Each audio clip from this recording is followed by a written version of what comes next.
cualidades, dos virtudes que creo que distinguen a las personas verdaderamente prósperas. Y de hecho están relacionadas una con otra. La primera es que una persona verdaderamente próspera va a ser una persona humilde. Y esa actitud de humildad le va a llevar a desarrollar una actitud de servicio hacia los demás.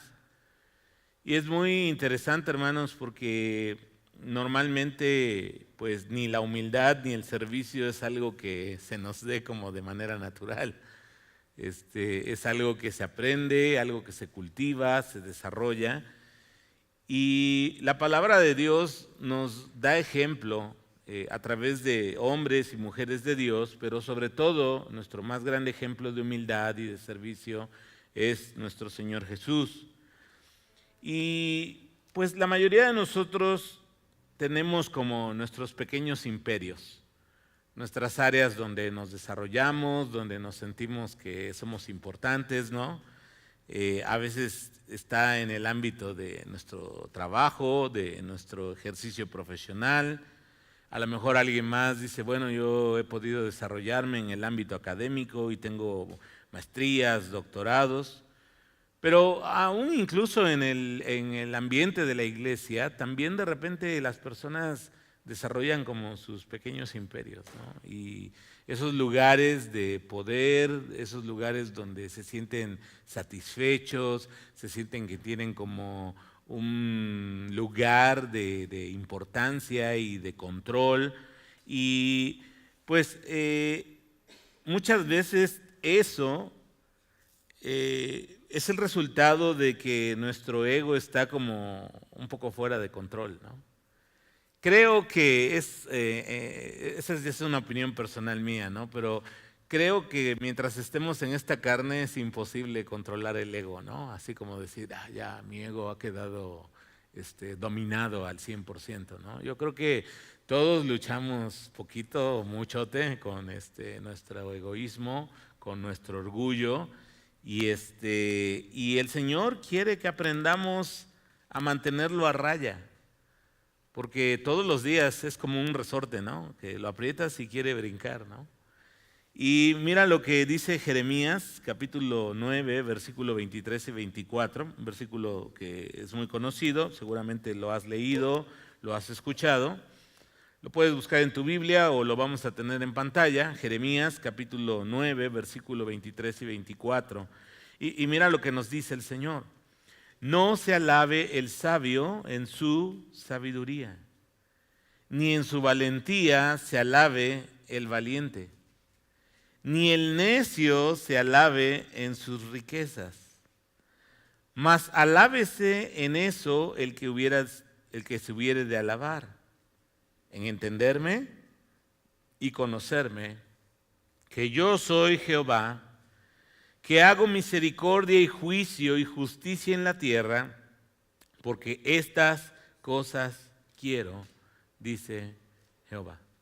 Entonces Dios de alguna manera, sabiendo cómo somos y de qué pie cojeamos, pues nos dice, mira, no te alabes en que eres muy inteligente, no te alabes en que eres muy valiente y eres un hombre de guerra y hábil en la batalla. No te alabes en las posesiones materiales que has logrado acumular. Mejor alábate en esto, entiéndeme y conóceme, dice el Señor, ¿no? Y eso es algo que deberíamos tener presente con relativa frecuencia en nuestras vidas. Porque aún desde niñitos, ¿no? Comenzamos bueno, el mundo nos enseña eso, ¿no? No te dejes. Y tú eres más que todos los demás, ¿no? Y uno a veces como padre, con el afán de levantar la autoestima de nuestros hijos, enseñamos formas no bíblicas de tener una autoestima sólida, ¿no? La manera correcta de tener una autoestima buena o equilibrada es a través de nuestra identidad, de lo que ahora somos en Cristo, ¿no? Y yo, por ejemplo, a mis hijas muchas veces les he dicho, ustedes no compitan con nadie.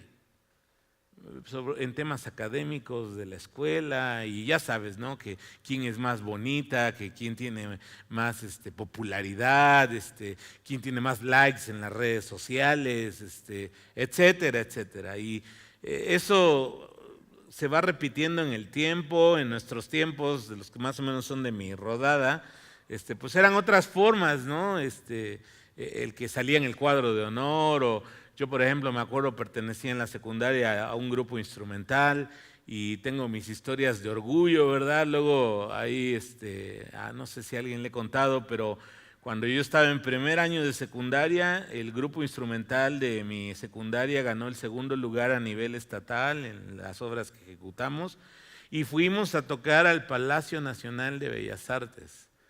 Y entonces en la plataforma de Bellas Artes, allá estuvimos, una bola de chamacos, no solo nosotros, sino de varios estados que habían ganado primer, segundo lugar. Me acuerdo que fue un evento como de 4 horas, ya todos cansados y aburridos.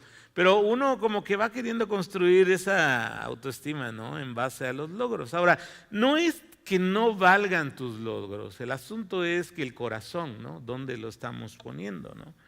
El Señor dice, mejor entiéndeme y conóceme, que yo soy el Señor. ¿Y qué es lo que quiero? Misericordia, juicio y justicia. En Miqueas también algo similar dijo, ¿no? Hombre, entiende, ¿no? ¿Qué es lo que quiero? No quiero sacrificios, lo que quiero es misericordia, quiero juicio, quiero justicia. Y hermanos, pues si somos honestos, pues no nos nace ser humildes, por lo menos a mí no, me cuesta. Y la humildad entonces es algo que aprendemos, algo que debemos entender que es necesario en la vida. Y Dios nos da en su palabra promesas para aquellos que aprenden y practican la humildad. Busca por favor en Proverbios capítulo 14, versículo 11. Y dice lo siguiente, Proverbios capítulo 14, versículo 11. La casa de los perversos será destruida, pero la humilde morada de los justos prosperará. Es como algo antitético, ¿no? Un contraste. La casa dice de los perversos, de los arrogantes, será destruida, ¿no? Y la humilde morada de los justos prosperará. Y no es que el justo esté viviendo con carencias o que esté viviendo como muy pobre. Puede haber etapas en la vida que así sean, ¿no? Ya vimos en una reflexión anterior el tema del contentamiento, ¿no?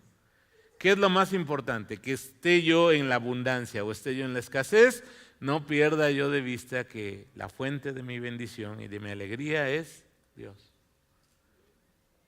Y claro, no te digo, hay una lucha emocional, ¿no? O sea, de repente dices, bueno, ¿qué está pasando? Dios, me estás castigando, ¿no? Es lo primero que nos viene a la mente, ¿no? O ¿qué hice mal, ¿no? Que las cosas no están funcionando, ¿no? Y a veces lo único que Dios quiere es que podamos acercarnos con un corazón humilde a Él y pedirle. Y el Señor va a contestar a su tiempo. Ahora, hermanos, hay una frase que quiero que veas en la siguiente diapositiva. Un hombre cristiano, no me acuerdo de qué siglo es, pero es de los primeros siglos de la iglesia cristiana, se llamó Juan Crisóstomo. Y él dijo lo siguiente: los instrumentos de Dios son siempre humildes. Las personas que Dios usa son personas que se dejan usar por Dios y generalmente son personas humildes. Hay casos raros, por ejemplo, un caso así bien raro en la Biblia es el de Sansón, porque Sansón no solo no era humilde, sino también era promiscuo, era lascivo y su pecado sexual lo llevó por distintos caminos complicados, ¿no? Pero cuando Dios tiene un plan y quiere usar hasta un burro, lo usa, ¿no? Y ya es soberanía de Dios, ¿no? Ahí. Pero en general, Dios quiere que el creyente desarrolle un carácter de humildad. Y la humildad, como les decía, va ligado mucho al servicio. Porque la verdad, si algo como que no nos gusta mucho hacer es servir. Nos gusta que nos sirvan. Vamos a un restaurante y si el mesero es muy atento y es profesional en lo que hace, pues te hace sentir bien, ¿no? Esa atención. Pero cuando a nosotros nos gusta servir, pues como que no, a veces no nos resulta, o la mayoría de veces, muy agradable, ¿no? Por ejemplo, ¿qué cara ponías cuando tu mamá te decía, tienes que lavar los trastes? Y todos decíamos, sí, voy corriendo. No, nadie dijo eso, yo nunca dije eso, ¿verdad? O sea, ¿y por qué a mí? O sea, dile a mi hermano, nosotros éramos 4, ¿no? Entonces había otras 3 posibilidades, ¿no? Y a veces pasa que al que tiene como mejor disposición para servir, pues le cargan la mano, ¿no? Yo me acuerdo que mi papá, por ejemplo, él le gustaba hacer cosas de albañilería en la casa, seguramente se ocupaban y aparte pues se ahorraba dinero en la mano de obra. Y pues el chalán ideal era yo, ¿no? Ahí estaba yo listo ahí para hacer el chalán, ¿no? Y a veces uno tiene que aprender eso, que aunque no nos entusiasme tanto servir, Dios quiere que aprendamos la humildad a través del servicio, a través de una buena actitud, a través de la amabilidad que damos hacia los demás. Y nuestra cultura, lamentablemente, no solo en México, hablo de la cultura occidental, valora muy poco el servicio, sea remunerado o sea voluntario. Consideramos muchas veces que servir es como para gente inferior a nosotros. O sea, si tú me sirves es porque eres menos que yo. Eso es lo que mucha gente así te lo transmite, ¿no? Pero el reino de Dios, hermanos, es como el mundo al revés. Y qué bueno, porque si así, luego hay cantidad de actitudes, de situaciones, de problemas que se generan por nuestro orgullo, por nuestro mal servicio, ¿verdad? Ahora imagínense si Dios alentara, ¿no?, la competencia unos con otros y saca lo mejor de ti, ¿no? Y se destruiría. Si así las iglesias se dividen y muchas veces se destruyen, ¿no? Ahora imagínate si el Señor, pero gracias a Dios, Dios es bueno, es sabio y Él justo ha hecho una contracultura, ¿no?, en la ética de nuestra fe. Nos ha mostrado un camino diferente. Y Marcos capítulo 10 es un versículo que ya te he compartido en otras veces y vamos a leerlo del 42 al 45. Marcos nos dice lo siguiente. Él les acaba de decir que va a ir o sea, imagínate la escena, ¿no?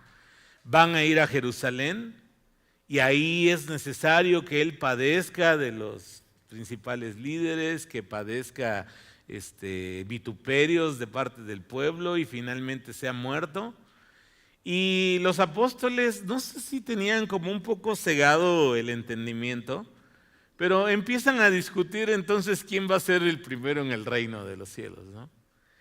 Y ya saben, siempre hay un gandalla, ¿no? Y ahí salió la señora de Zebedeo y se acercó a Jesús y le dijo, Señor, ¿puedo hablar contigo? Queremos decirte, yo quiero decirte que, mira, hazme un favorcito, que cada uno de mis hijos en tu reino, uno se siente a tu derecha y el otro a tu izquierda, ¿no? Que eran los lugares, digamos, en la cultura de aquel tiempo, pues los lugares de la gente más influyente después del rey, ¿no? Y los otros discípulos, te imaginas, no se quieren quedar atrás. Pedro, imagínate, a él le dijeron que él era la roca, ¿no? O sea, en otra conversación anterior, y resulta ser que aquí hay como un agandalle, un madruguete, ¿no? Y hasta la señora de Zebedeo va y se mete ahí para interceder por sus amados hijitos, ¿no? Y mira lo que les dice Jesús. Mas Jesús, llamándoles, les dijo, ¿sabéis que los que son tenidos por gobernantes de las naciones se enseñorean de ellas, y sus grandes ejercen sobre de ellas potestad? Pero no será así entre vosotros. Ese valdría la pena que lo subrayaras ahí de color amarillo, verde. No será así entre vosotros, sino el que quiera hacerse grande entre vosotros será vuestro servidor. Y el que de vosotros quiera ser el primero será siervo de todos. Repita conmigo, será siervo de todos. ¿Y por qué? Porque el Hijo del Hombre no vino para ser servido, sino para servir y para dar su vida en rescate por muchos. Entonces aquí el maestro, el rabí, el que ellos entienden que es el Mesías, el Hijo de Dios, les está diciendo, miren muchachos, las cosas en mi reino funcionan al revés a como funcionan aquí en el mundo. Y si ustedes quieren ser grandes, tienen que servir. Y para servir, hermanos, se ocupa pisar nuestro orgullo, mantener a raya nuestro ego. Porque en el servicio, pues, para empezar, como ya les dije, no nos nace, ¿no? Segundo lugar, pues hay servicios más visibles, ¿no? Donde la gente aplaude.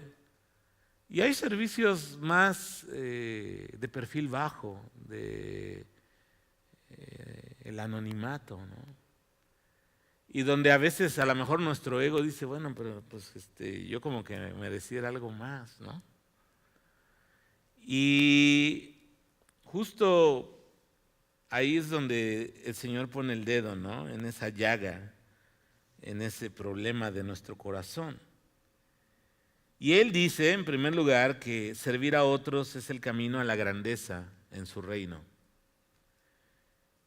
Y esto es completamente opuesto a las aspiraciones y a las formas de ser grande en nuestra sociedad. Rompe los esquemas, ¿no? ¿Yo por qué tengo que ser el que hace tal o cual cosa que nos parece humilde, humillante incluso, ¿no? ¿Mandé? El que lava el baño, ¿no? Un baño ahí maloliente, el que tiene que servir esto, el que tiene que llevar, que tiene que recoger la basura. Ahora, yo digo una cosa, no es que Dios quiere tenerte siempre ahí.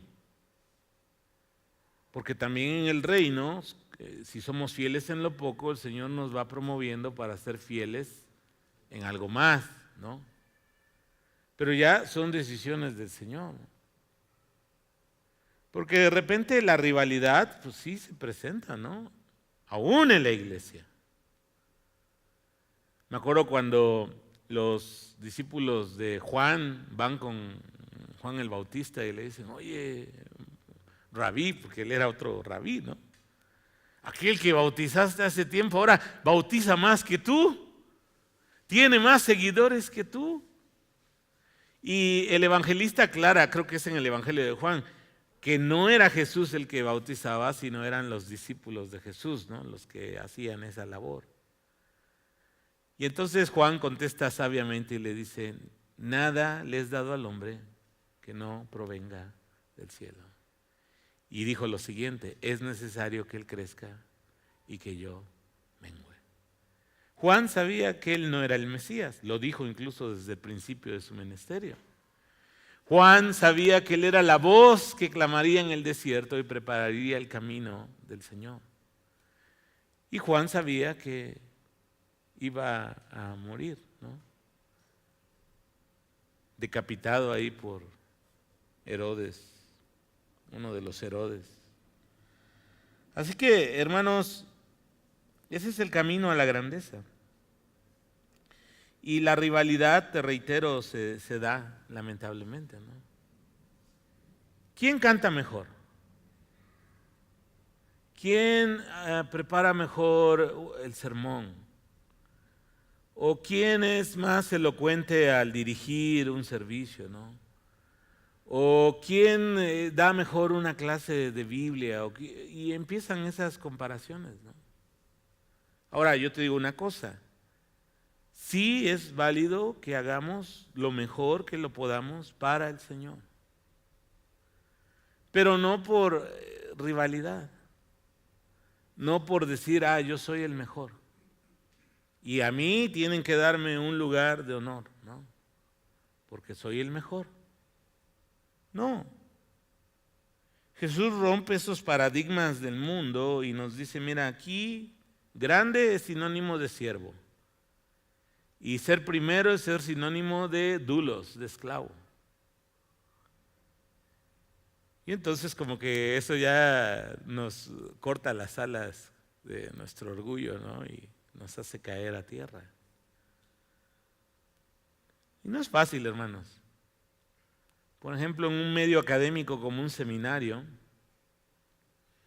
es muy común encontrar esas rivalidades.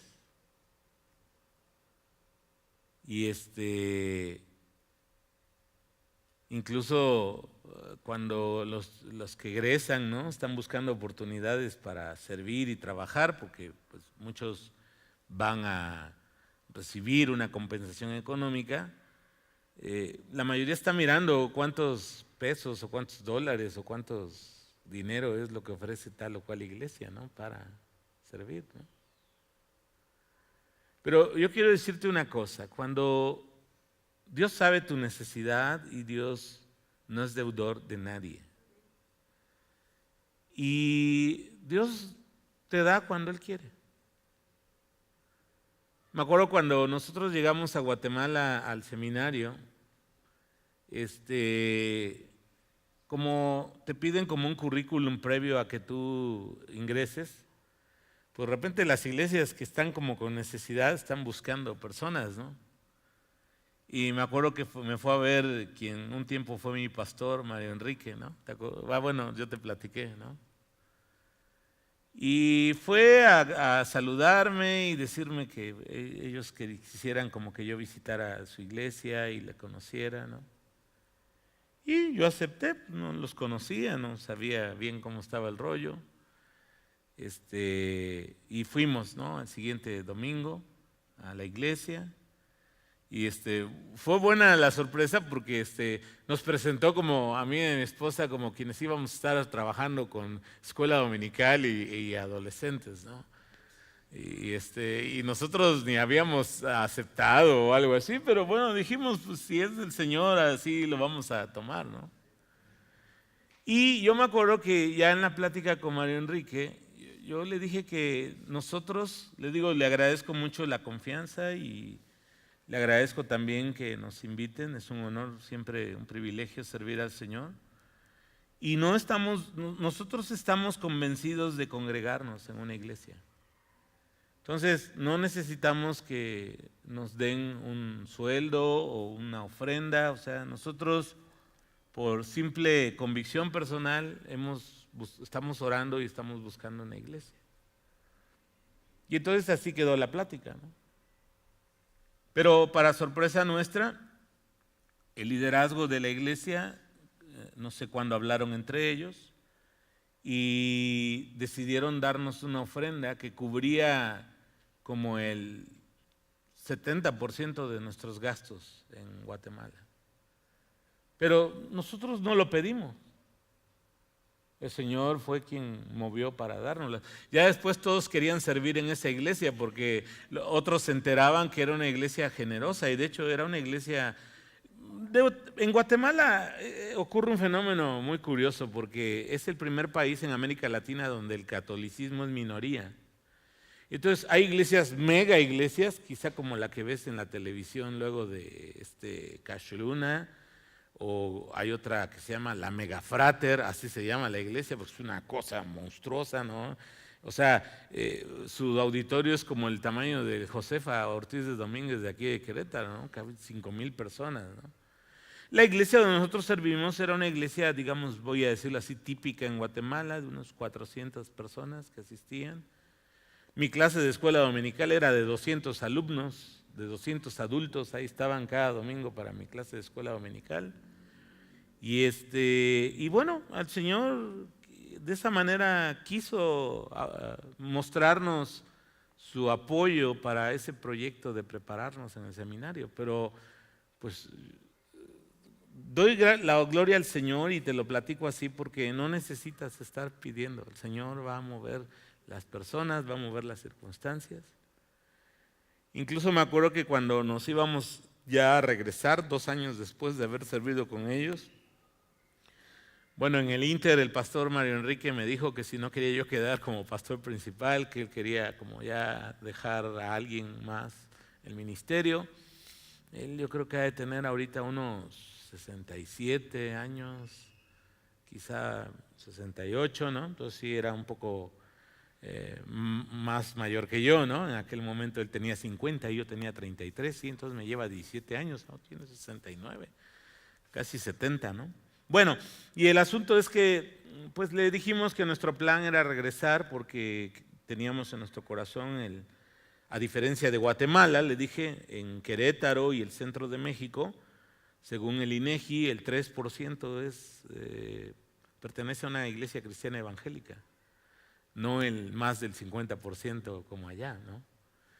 Y eso ha estado en nuestro corazón. Y finalmente cuando regresamos, me acuerdo que estábamos indecisos si volar o si venirnos en bus, pero Guatemala tiene muchos años que su ambiente social está descompuesto, como ahora aquí en México, donde ya es muy inseguro viajar en carretera. A mí tengo cierta fobia a volar, honestamente. Pero ahora prefiero volar que viajar por carretera, porque la verdad está uno viendo tantos asaltos, tantos problemas que hay. Este año fuimos a Sinaloa y volamos, lo que casi nunca habíamos hecho, porque pues, está muy fuerte, muy descompuesto el ambiente social. Bueno, regreso al tema, hermanos. Entonces, servir en el reino de Dios es el camino a la grandeza. Y en segundo lugar, servir a otros, Dios tiene preparadas recompensas para aquellos que sirven a otros. La primera recompensa o el primer beneficio es que el servicio va a mantener mi orgullo ahí a raya. Ahí, date ahí. Me siento orgulloso, ponte a servir. Pero, o sea, porque mira, pasa lo siguiente, déjame platicarte, ¿no? Muchos llegan a las iglesias, sobre todo ese fenómeno lo hemos estado viviendo allá en el Marqués. Y yo sé que en sus iglesias, porque ya son creyentes, donde servían, pues cantaban, enseñaban y hacían otras cosas. Ahora, yo siempre les digo, las puertas están abiertas, solo hay un proceso, ¿no? Para que tú puedas, número 1, integrarte a esta familia. Y número 2, pues que tengas un espacio para servir, ¿no? Y lo puedas hacer y puedas estar desarrollándote y creciendo, ¿no? Pero hay personas que luego quieren la plataforma. Es que mi ministerio es ser salmista, dicen, ¿no? Hasta usan ese término que nosotros no lo usamos, ¿no? Y quieren cantar luego, ¿no? Le digo, no, mira, intégrate a un estudio bíblico. Te voy a dar a leer el libro de los distintivos de Calvary para ver si estás de acuerdo con nuestra doctrina y tienes que estar un tiempo en la iglesia mostrando fidelidad, porque ¿qué pasa? De repente solo van cuando sirven, ¿no? O sea, el día que están en la agenda programados para hacer lo que van a hacer, a ese día se aparecen, ¿no?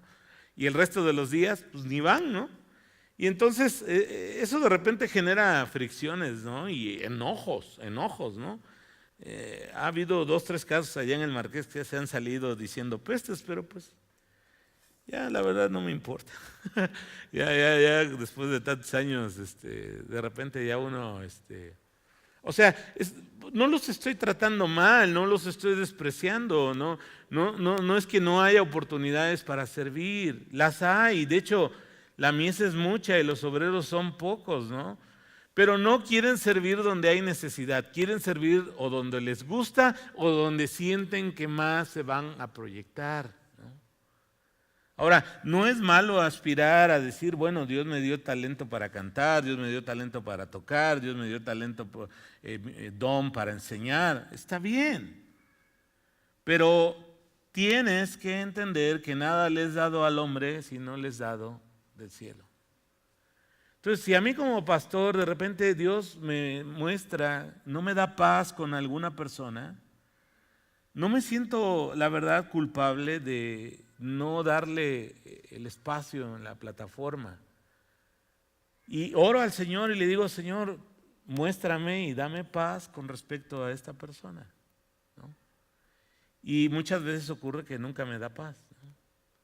Y ocurre que después salen como las verdaderas motivaciones, ¿no? Y a veces son gente que divide la iglesia, gente que pues está buscando su reputación, el reconocimiento, pero no hay un corazón puro, una actitud correcta, humilde para servir. Y entonces me acuerdo que un pastor hace años decía, ¿no? ¿Quieres saber el corazón de alguien? Quítale un tiempo del ministerio en el que está y va a salir claramente qué hay en su corazón. Porque muchos no soportan que de repente se les diga, vas a tomar un receso. ¿Pero por qué? ¿No? O sea, es como mi área de influencia, es de mi poder, ¿no? O sea, si mi pastor viene y me dice tienes que tomar un receso, o sea, claro, puedes preguntar, ¿no?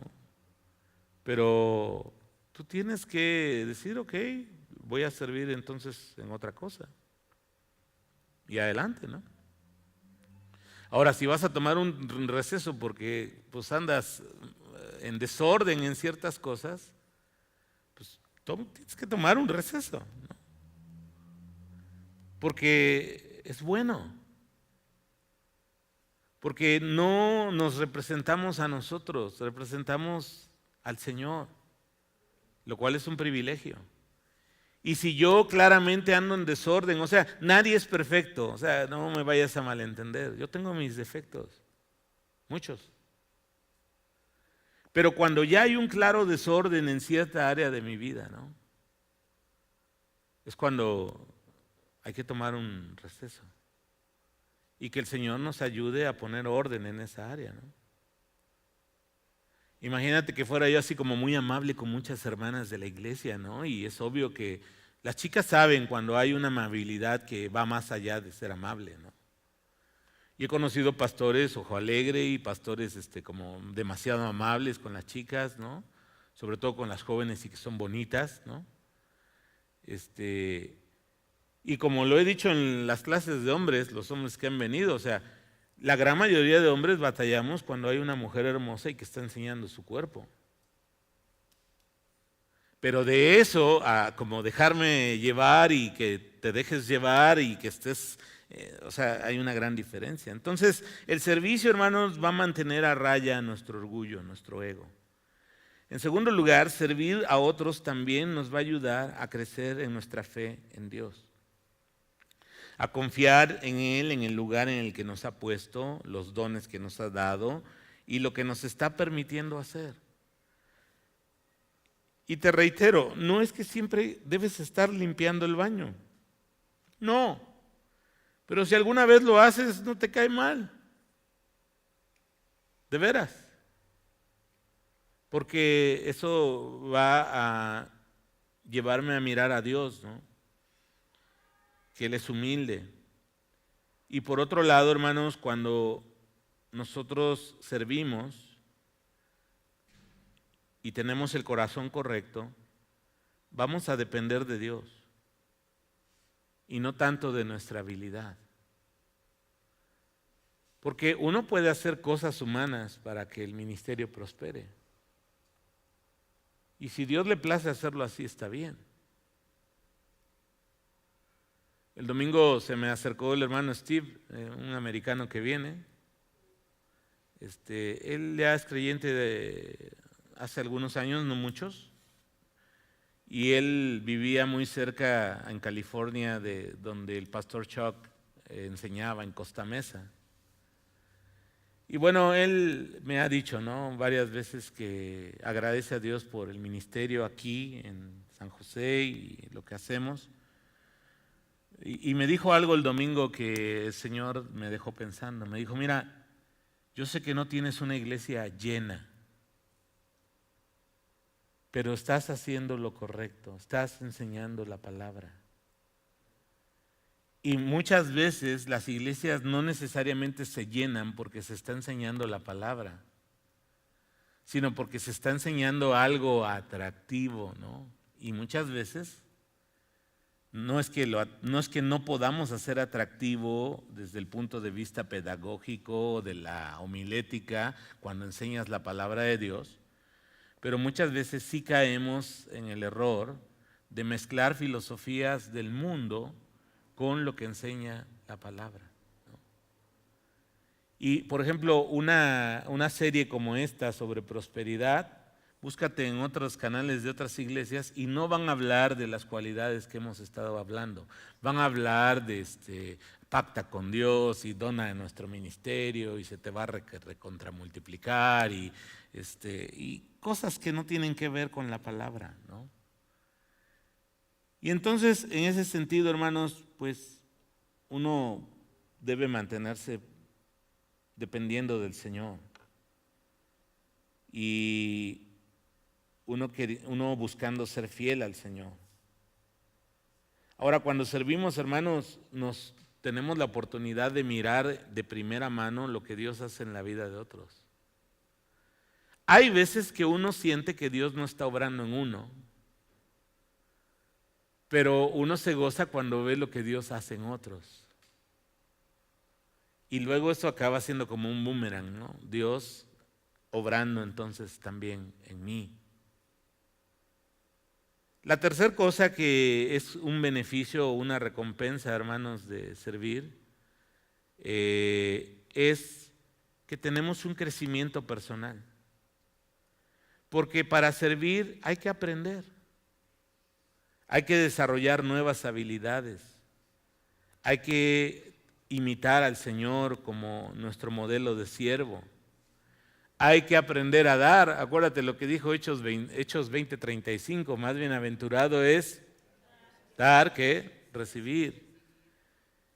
Y eso también nos ayuda a tener relaciones de bendición con otros. Y es una bendición.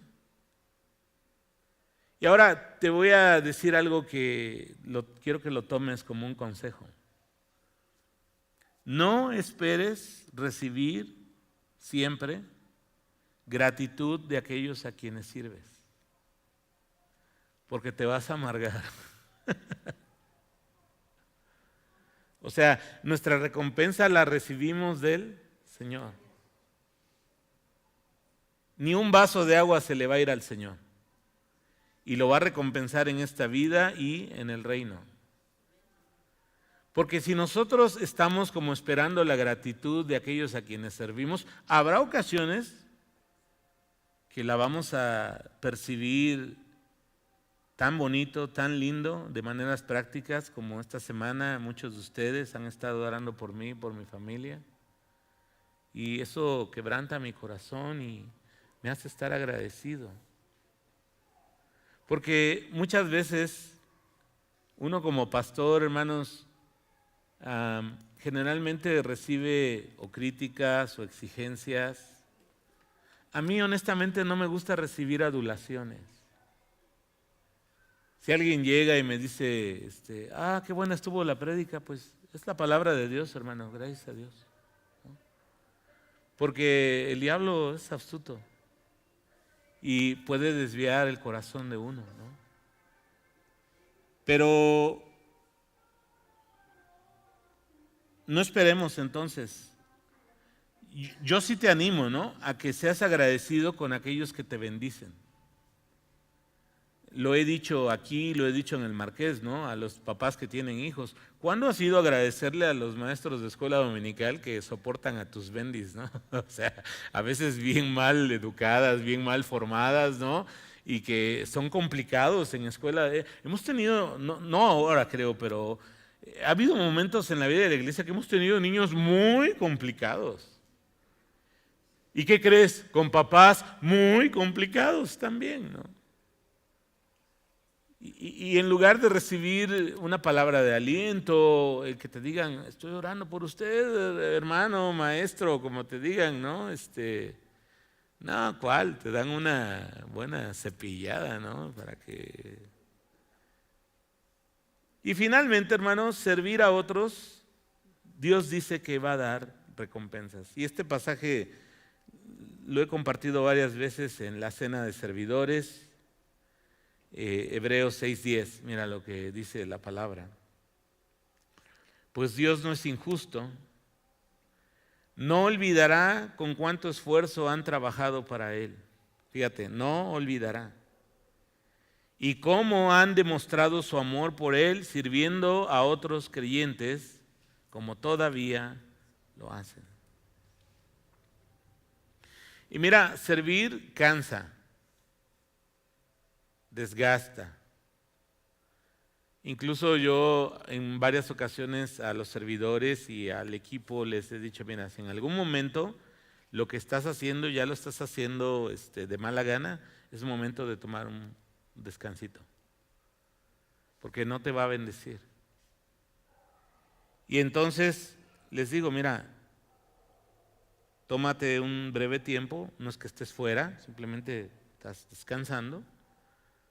Y, por ejemplo, escuela dominical, ¿no? Tratamos de que los maestros pues, descansen su trimestre o su cuatrimestre, ¿no? O sea, den uno y descansen otro, ¿no? ¿Por qué? Porque entendemos que estar ahí, haciendo lo mismo, pues puede llegar un momento en que haya desgaste, ¿no? Y también ocurre que los pastores cometemos el error de que vemos a una persona con disposición y decimos, bueno, tiene disposición, las 10 necesidades que hay vamos a transferírselas a ellos, ¿no? Y uno mismo tiene que cuidar a las personas, ¿no? Eso lo aprendes con los años. A lo mejor tienes mucha disposición, pero yo no te voy a cargar 10 cosas, ¿no? A lo mejor 2. Ya si insistes mucho, a lo mejor 3, pero no más. ¿Por qué? Porque sé lo que va a pasar con el tiempo. Que te vas a cansar, te vas a quemar, y de repente no lo vas a hacer de buena gana, ¿no? Pero el Señor no va a olvidar el esfuerzo con el que le has servido, el amor que tienes por Él al servir a otros creyentes. Y por favor, nunca dejes de servir.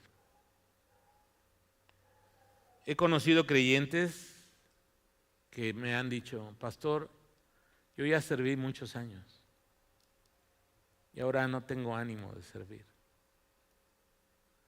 Y yo les digo, tómate un tiempo, o sea, está bien lo que acabo de decir hace unos minutos. Pero no dejes de servir al Señor. Porque servir al Señor, hermanos, nos llena de gozo. Nos hace ver a Cristo obrar. Nos hace permanecer cerca de Él. Yo no sé a ti, los que sirven, pero para mí servir al Señor es una manera de obligarme a estar cerca del Señor. De otra forma, a lo mejor ni agarraría mi Biblia en 2 o 3 semanas, o solo escucharía el sermón del domingo. No me pondría yo a raya mi egoísmo. Y mi esperanza, hermanos, es escuchar lo que dice Mateo 25:23. Es mi anhelo. Y quiero que sea tu anhelo también. Su Señor le dijo, bien, buen siervo y fiel. Sobre poco has sido fiel, sobre mucho te pondré. Entra en el gozo de tu Señor. Híjole, el día que entremos a la eternidad, si el Señor nos dice eso, no, ¿qué importa lo demás? Así que, hermanos, aprendamos eso. Y que el Señor nos ayude a entender entonces que la prosperidad es más que dinero. Ahora, ¿el Señor te puede bendecir económicamente? Sí, sin duda y sin problema. Hay que seguir principios bíblicos. Hay que aprender a ser previsor, hay que hacer buenos planes, hay que aprender a ahorrar, Hay que aprender que cuando hay vacas gordas es el momento de ahorrar, no de derrocharlo todo. Hay momentos de austeridad, sí, también hay momentos de autoridad, ¿no? De que, como se dice coloquialmente, hay que amarrarse la tripa, ¿no?